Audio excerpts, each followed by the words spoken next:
Assalamualaikum warahmatullahi wabarakatuh. Perkenalkan kami dari kelompok yang beranggotakan saya sendiri Raisa Wadala Kirana. Saya Dulia. Saya Ratan. Saya Sakina Mutia Lulu. Saya Devran Ayubi. Pada kesempatan hari ini, kelompok kami ingin menjelaskan tentang sejarah yang terjadi pada Indonesia pada tahun 98 yang terjadi secara sinkronis. Yang pertama yaitu pembantaian etnis Tionghoa di Indonesia, Mei 1998. Mengapa pembantaian etnis Tionghoa mendominasi perekonomian, status kewarganegaraan, dan sentimen anti-Tionghoa? Implementasi kebijakan asimilasi terhadap etnis Tionghoa. Siapa penyebabnya?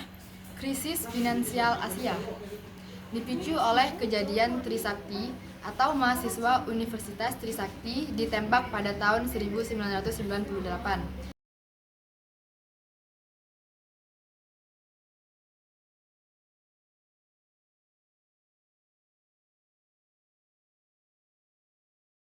Yang kedua yaitu lengsernya Presiden Soeharto dan digantikannya oleh Presiden B.J. Habibie.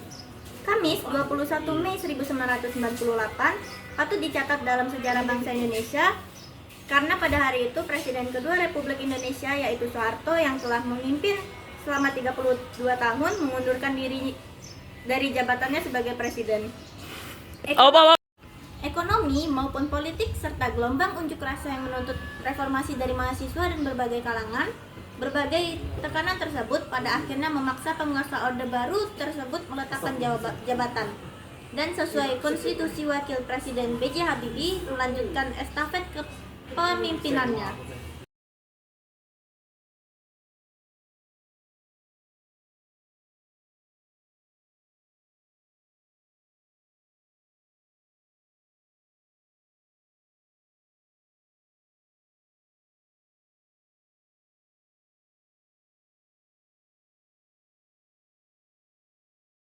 Tiga, pergantian Orde Baru ke masa reformasi. Sejarah singkat, proses pergantian sistem pemerintah dari masa Orde Baru ke reformasi terjadi pada 1998. Seperti diketahui bahwa masa Orde Baru berakhir bulan Juli 1958 setelah Presiden Soeharto mengundur diri. Di masa Orde Baru, Indonesia mengalami krisis politik dan ekonomi. Permasalahan ekonomi yang terjadi pada masa sebelumnya pun diangkat menjadi isu politik. Orde Baru juga diwarnai demokrasi besar-besaran yang menunjukkan adanya ketidakpuasan rakyat terhadap pemerintah sebelumnya. Runtuhnya Orde Baru yang ditandai dengan mundurnya Soeharto dari jabatan presiden, membuka jalan bagi era reformasi yang dipimpin oleh Presiden B.J. Habibie. Di masa transisi Orde Baru menuju era reformasi, terbuka peluang menata kembali kehidupan demokrasi. Dalam periode reformasi terjadi 4 kali amandemen UUD 1945. Indonesia memakai hasil amandemen tersebut sejak tahun 2002. Presiden Habibie pun membuat reformasi besar-besaran di berbagai sistem pemerintah sehingga lebih terbuka atau transparan.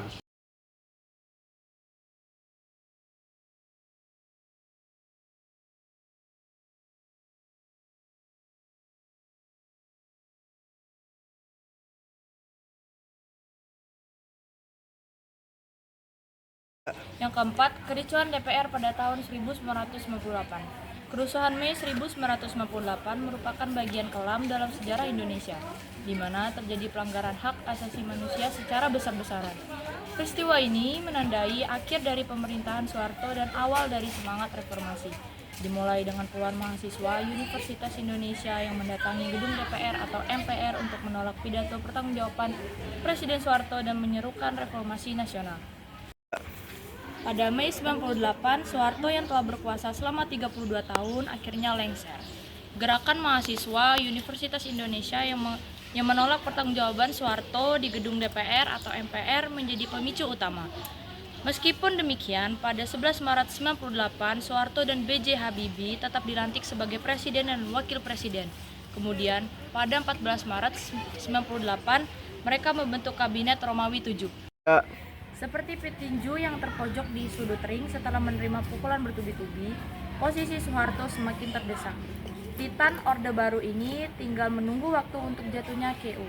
Pada 18 Mei 1998, mahasiswa menduduki gedung DPR atau MPR, membuat tuntunan agar Soeharto mundur semakin serius.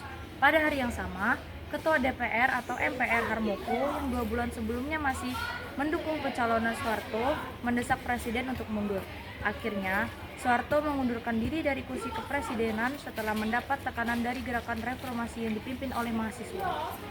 Demonstrasi besar-besaran di berbagai kota di Indonesia juga berperan penting dalam membawa negara ini memasukkan era reformasi. Sekian penjelasan dari kami tutup. Wassalamualaikum warahmatullahi wabarakatuh.